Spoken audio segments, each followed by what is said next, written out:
अंतस की कलुषता को समन करने के लिए जिन देशना श्रवण कर रहे हैं योग सार के माध्यम से, ये परम सत्य है। ज्ञान वास्तव में उसी को कहा गया है जो हमारी आत्मा को विशुद्ध कर दे। सच्चा ज्ञान वही है जो हमारे परिणामों को विशुद्ध करे, हमारे चित्त का रोक दे। आचार्य भगवान मूलाचार्य जी में भट्टकेर स्वामी जी ने बहुत सुंदर बात लिखी, क्योंकि ज्ञान की महिमा बताई। वहाँ ज्ञान किसे कहते हैं, ज्ञान क्या चीज़ है। अपन समझते मात्र, आप लोग विशेष रूप से ज्ञान मतलब अध्ययन कर लो, याद कर लो, उसका नाम ज्ञान है, यही ना। पर कौन सा ज्ञान, क्या है ज्ञान, क्या करे ज्ञान, ज्ञान से क्या होगा, लाभ क्या है, ये सब देखा जाएगा।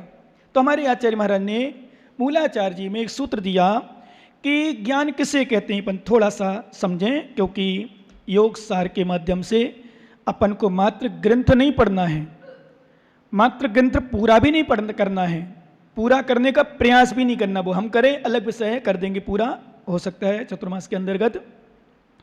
परंतु हम एक बात कहते हैं, हमारे आचार्यों ने कहा हमें ग्रंथ नहीं पढ़ना, हमें ग्रंथ पढ़ करके ज्ञान प्राप्त नहीं करना, हमें ग्रंथ पढ़ करके अपनी कसाई की ग्रंथि को खोलना है, मोह की ग्रंथि को खोलना है।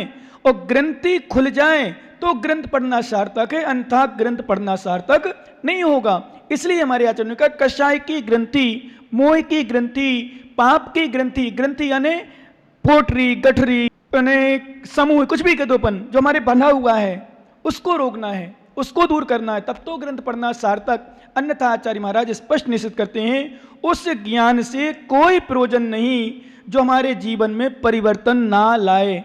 वह ज्ञान गधे की पीठ पर लदा हुआ चंदन सम है। कैसा? गधे की पीठ पर चंदन लदा हुआ है। चंदन मतलब चंदन का ढेर, बोरा, कुछ भी कह दो, गट्ठा, गठला क्या बोलते हो यहाँ, है ना, वो लदा हुआ है। अब बताओ उस गधे का चंदन क्या करेगा, क्या करेगा वो गधा चंदन का, क्या होगा उसका, बोलो ना। वो दूसरों को ढोने का काम करेगा, दूसरों को कहीं ले जाना उसका काम करेगा, है ना, दूसरों को चंदन लगाने का काम, चंदन अपने लेप के लिए काम, चंदन में भगवान की पूजा आराधना अपन वो करते ना, नई वैसिद्धि बनाते, आदि आदि पुष्प बनाते हैं, वो उसका काम आदि कर देगा। लेकिन गधे का तो सिर्फ काम रहेगा ढोना, ऐसे ना। तो हमारे आचार्य महाराज ने कहा जो ज्ञान हमारे जीवन में परिवर्तन ना लाए, आत्मा हमें ज्ञान हो और जीवन में ना उतरे, तो वो ज्ञान हमारे आचार्य ने कहा चंदन कन गधे की पीठ पर लदा हुआ चंदन के समान। तो मूलाचार में आचार्य भगवान भट्टकेर स्वामी जी ग्रंथ लिख रहे हैं, गाथा लिख रहे हैं, उसमें ज्ञान किसे कहते हैं। तो ज्ञान की परिभाषा दी दो गाथाओं में, जेण तच्चम विभुज्ये जे, जेण तच्चम विभोज्य जे, जेण चित्तम रुज्जति, जेण अत्ता विसुज्य जे तम नाणम जेण शास्त्रे।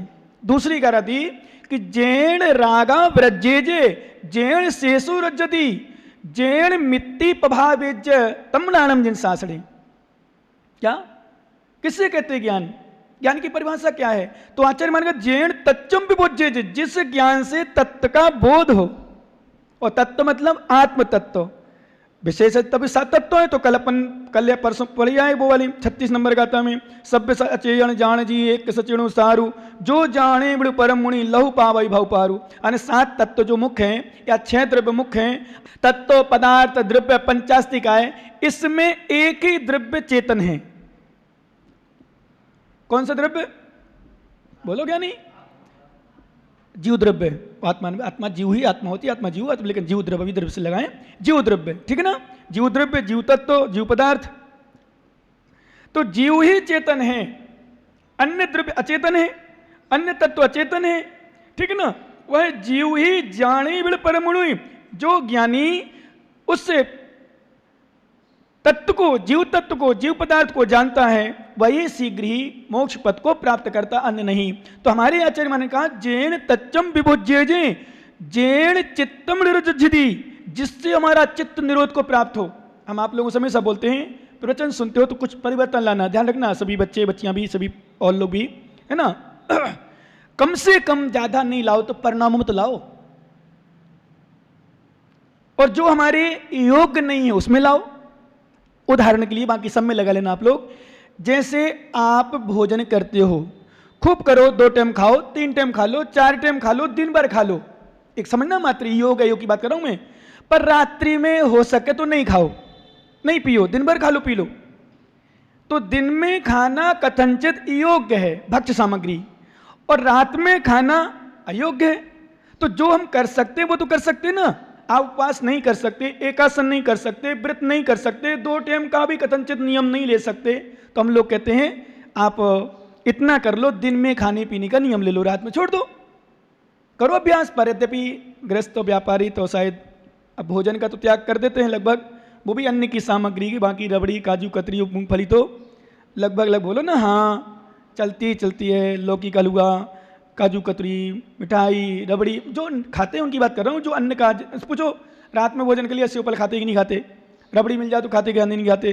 कई बार आइसक्रीम भी खा लेते हैं, और बजाय आइसक्रीम में खाना जो उनका रात्रि भोजन त्याग हो, यदि मान लो अन्न का भी, क्योंकि बाजार की आइसक्रीम में लगभग आटा वगैरह मिला रहता है, कहीं ना कहीं कुछ ना कुछ मैदा वगैरह मिला रहता है। बाकी छोड़ो विषय। तो जेण चित्तम निरुज्यति, जिससे चित्त निरोध को प्राप्त हो, और जैन अत्ता विशुद्ध, जिससे हमारी आत्मा विशुद्ध हो, तम नाणम जिन शासने, उसे जिन शासन में ज्ञान कहा।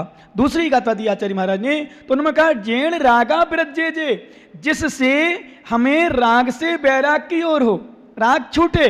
ध्यान रखना, अभी गाथा पढ़ रहे थे हम, बहुत सुंदर गाथा दी आचार्य महाराज, उसकी आप हम बताएंगे। मां तो लोग समझ लेते मैंने पीछी कमंडल ले ली, मैंने दीक्षा ले ली, मैंने घर परिवार छोड़ दिया तो मेरा कल्याण हो गया।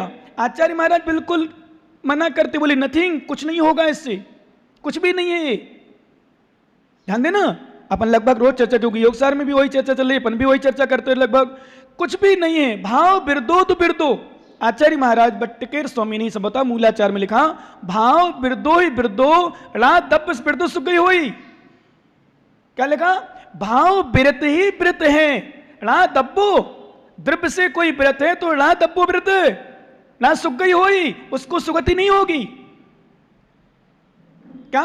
द्रव्य से संयम कोई ग्रहण भी कर ले और भाव विशुद्ध नहीं है, झूठ चल रहा, मायाचारी चल रही, छल चल रहा, कपट चल रहा, दिखावा चल रहा, आडंबर चल रहा, राग द्वेष मोह। कुछ लोगों की स्थिति रहती है कि बाहर दिखावा होता है पर अंदर भाव विशुद्ध नहीं होते। तो हम लोगों के लिए आचार्य महाराज ने कहा, महाराज इससे कुछ नहीं होगा, भाव बिरदो तो बिरदो, भाव से व्रत ही व्रत है, रा सुख गई होई, उससे सुगति है। तो रा दब्य बिरदस्सो, दब्य द्रव्य से व्रत की सुगति नहीं होगी। आप लोगों को समझ में तो आ रहा है ना, हमारे शब्द पूरे समझ में आ रहे हैं, एक एक शब्द। तो द्रव्य से जो व्रत है उसकी सुगति नहीं होगी। विषय बड़े न मन में लोल लो, आचार्य मान के विषय मन में लोल रहा है। क्या? विषय मन न मन लोलो धरिबोत्तीर्ण मनती, मन रूपी हाथी विषय रूपी मन में भटक रहा है, यहां वहां जा रहा है, राग द्वेष में जा रहा है, झूठ में। कई बार हम देखते हैं वास्तव में ज्ञानियों को, धर्मात्माओं को झूठ बोलते हैं तो बड़ा आश्चर्य होता है, छोटी छोटी बातों में, छोटे से मतलब अपना समाधान के लिए। तो नहीं, ये भाव सिद्ध नहीं है इसका अर्थ। क्या झूठ बोलना? हमारे आचार्य महाराज ने रत्नकंड श्रावकाचार में समंतभद्र स्वामी जी ने जब स्थूल अचोणीय व्रत की बात करी, सत्याणु व्रत की बात करी, तो उन्होंने कहा मालूम, स्थूल मलिकम ना बदती ना परान बात सत्म विपत्ति यद तद्वंदित संता स्थूल मृषावाद वर्णम। उन्होंने लिखा कि जो श्रावक की बात करे, भी श्रावक माने अणुवृत्तिधारी, वो आर्यवेद को धारण कर लेता है, प्रतिमादि ले लेता है दूसरी प्रतिमा से। उन्होंने लिखा स्थूल मलिकम न बदती, स्थूल जो झूठ नहीं बोलता है, ना दूसरों से बुलवाता है, ना बोलता है, ना अनुमोदना करता है, और ऐसा सत्य भी नहीं बोलता जिसमें विपत्ति आ जाए दूसरों में, उसका नाम है स्थूल सत्यानुवृत्तधारी, अर्थात सत्यानुवृत्त को सत्याणु अणुवृत्तधारी कहा है।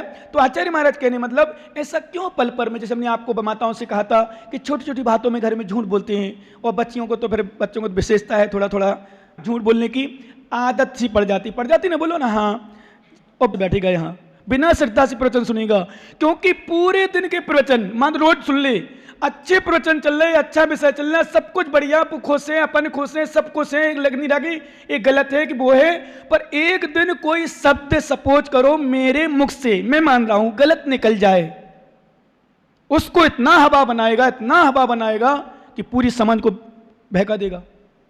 पूरी समाज को डिस्टर्ब कर देगा, विशेषता है। इसलिए मैं कहता हूं ऐसे, जब कभी मैं हमेशा बोलता हूं आजकल तो फिर कि भीड़ कम आए पर श्रद्धालु आए तो अच्छा है, भीड़ कम हो, नहीं चाहिए भीड़ मुझे। तो छट भी जाते हैं ऐसे लोग, क्यों? उनको बुरा लगता है, महाराज रोज रोज कहते हैं, तो मैं कहता हूँ अच्छा, मैंने अच्छा पैसा दिया, छट गया, टेंशन फ्री, अब टेंशन फ्री क्यों? तो यहां कहने का अर्थ श्रद्धा, तो ज्ञान जेण तच्चम विभज्जेण जेण राग हाँ, भाव वृद्धो से वृद्धो, भाव से जो व्रत वही व्रत माना जाएगा, नहीं तो जो झूठ बिल्कुल नहीं बोलता है, स्थूल सत्याणु वृद्धारी है, सत्याणु वृद्धारी के लिए झूठ बोलने की आवश्यकता, छोटी छोटी बातों में मत बोला करो झूठ, भावना बनाओ, अच्छी भावना बनाओ। तो आचार्य महाराज ज्ञान की चर्चा करते हुए बता रहे हैं, जेण चित्तम जेण अत्ता विशुद्ध जे, जिससे आत्मा विशुद्ध हो। ज्ञान किसे कहते हैं? अब आप लोग अनुभव करना, स्वयं अनुभव करना, मुझसे मत पूछना, ना घर वालों से पूछना, ना आपसे कोई कहेगा, और ना कोई से पूछने की प्रयास करना। आप अपने मन को देखना कि इतने दिन से हम प्रवचन सुन रहे हैं और लगातार कंटिन्यू योगसार चल रहा है। अभी पहले तो 10 दिन में गैप हो जाता था, बीच में छुट्टी कर देते आप लोगों की, जाओ भाई, लेकिन अभी वर्तमान में लगभग 4 तारीख से डेली प्रवचन चल रहा है।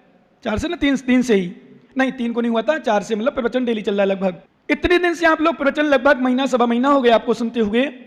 तो अब अपने मन से पूछना, दूसरों से नहीं, कि आपको विशुद्धि आई कि नहीं, मन में थोड़ा सा अंतर आया कि नहीं। कभी कभी दुकान में बैठे बैठे, घर में बैठे बैठे मन थोड़ा सा आकुल व्याकुल होता है कि नहीं? यदि वास्तव में मन थोड़ा सा व्याकुल होता है, मैं कहाँ फंसा हूं, इतना ही मात्र, कहाँ संसार में रुल रहा हूं, क्या है इस संसार में मेरा, क्या है, कौन है मेरा जीवन में, तो समझ लो वास्तव में ज्ञान आपके जीवन में उतर रहा है। क्या नहीं समझ रहे हो ना? ज्ञान आपके जीवन में उतर रहा है, और ये भी नहीं आ रहा हो कि अरे क्या ठीक है सुन रहे हैं, पूर्ति करना है, तो समझ लो नहीं। जेण मित्ति विशुद्ध जे तमलाणम जेण सा अने जेण अत्ता विशुद्ध तमलाणम साणे, आगे लिख ले, जेण रागा विरज्जे ने, जिससे राग से विराग की ओर जाए, राग से विराग हो, राग नहीं हो विराग हो, ध्यान रखना। जेण रागा विरज्जे जे जेण शेषु रज्जति, जिससे श्रेय मार्ग मोक्ष मार्ग में रज्जति मन लगे, प्रेम हो, रति हो, हमारा भाव बने, किससे?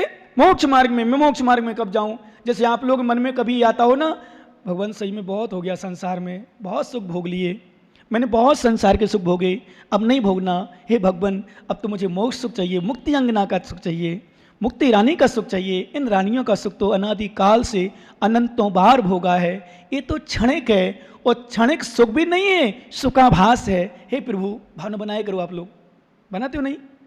ठीक है, संसारिक क्रिया करो, मैं मना नहीं करूंगा आपको, क्योंकि संसार में रहना पड़ेगा कथनचित, क्योंकि जब घर परिवार में रहते हैं तो कई बार ऐसी पोजीशन बनती है कि व्यक्ति स्वयं नहीं करना चाहता कुछ, पर सामने वाले कारण से वो एक दूसरे को कमांड करने के लिए या कंप्रोमाइज करने के लिए या एक दूसरे को सुख शांति देने के लिए, एक टेंशन ना हो, इसलिए भी कई बार पाप करने पड़ते हैं। ध्यान रखना, घर गृहस्थी विशेष रूप से ऐसी स्थिति बनती है, क्योंकि पैसा कमाना, संसार के सुख भोगना, तो एक थोड़ी आप अकेले, भाई हम लोग तो अकेले, कोई टेंशन नहीं, कहीं जाना कहीं रहना, क्या करना, उपवास करना, उपवास कर, तुम लोग उपवास करो, घर वाले परेशान, दुकान भी जाना, ये करना, कई विकल्प देते हैं, तो आपको कई समस्या है। परंतु चिंतन करना कि देखो इतना समय हो गया मुझे संसार में, अब मेरा कुछ नहीं बचा, अब तो कल्याण करना है। तो जेण रागा ब्रज जेण से सूरजती, और जेण मित्ति पभा बीज, जिससे मित्रता हो, मित्रता उत्पन्न हो, मित्रता में भाव बने। मित्रता मतलब ये मित्रता नहीं गलत वाली मित्रता, ध्यान रखना, नहीं तो हाँ दोस्ती उसी को बढ़िया, हाँ प्रवचन सुनने से लाभ मिल गया, ऐसे नहीं, बिल्कुल नहीं, ध्यान रखना। यदि ऐसा करते हो तो तुम तो आके पाप कर रहे हो। यहाँ यदि यहाँ आकर के, मैंने एक दिन बताया था, यहाँ आकर के यदि कोई तुम्हारी दोस्ती बढ़ रही है, गलत संबंध बढ़ रहे हैं, तो समझ लो यहाँ आकर के पाप कर रहे हो, तो यहाँ ना बेकार हो गया तुम्हारा। क्योंकि आए थे, कहावत है बुंदेलखंड में, आए थे दुबे जी चौबे बनने, नहीं चौबे जी आए थे छब्बे बनने और दुबे के दुबे बन के चले गए, उल्टे। मतलब कहने का मतलब ये है कि आए थे अच्छा बनने के लिए और उल्टा करके चले गए। तो यहाँ तो इतनी विशुद्धि लेके आओ, इतनी विशुद्धि लेके आओ, भगवान मेरा कल्याण हो। मित्रता यहाँ अर्थ है किसी से शत्रु भाव हो, ध्यान रखना भैया, शत्रुता हो, बैर हो, बुराई हो, द्वेष हो, बोलते ना हो, बोलना नहीं चाहते हो, तो मित्रता भाव रखो। मित्री भाव रहे जगत में, बोलते ना, ऐसी भावना होना चाहिए। तो वो जिन शासने तमणाणम जिन शासने, जिन शासन में उसे ज्ञान कहा है। क्योंकि आचार्य भगवान कुंदकुंद स्वामी जी ने प्रवचन सार में योगियों के लिए ज्ञान के लिए प्रेरित किया।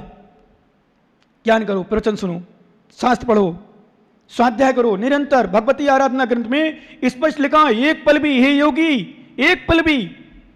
कभी कभी मैं जब बैठ जाता हूँ खाली समय, तो आप लोग जैसे बैठ जाते हो ना, तो लगता है कहाँ समय बर्बाद। फिर यद्यपि ठीक है, सामान्य बातें होती हैं, तत्व की चर्चा होती हैं, अशुभ बातें नहीं होती, तो लगता है चलो ठीक चलने दो।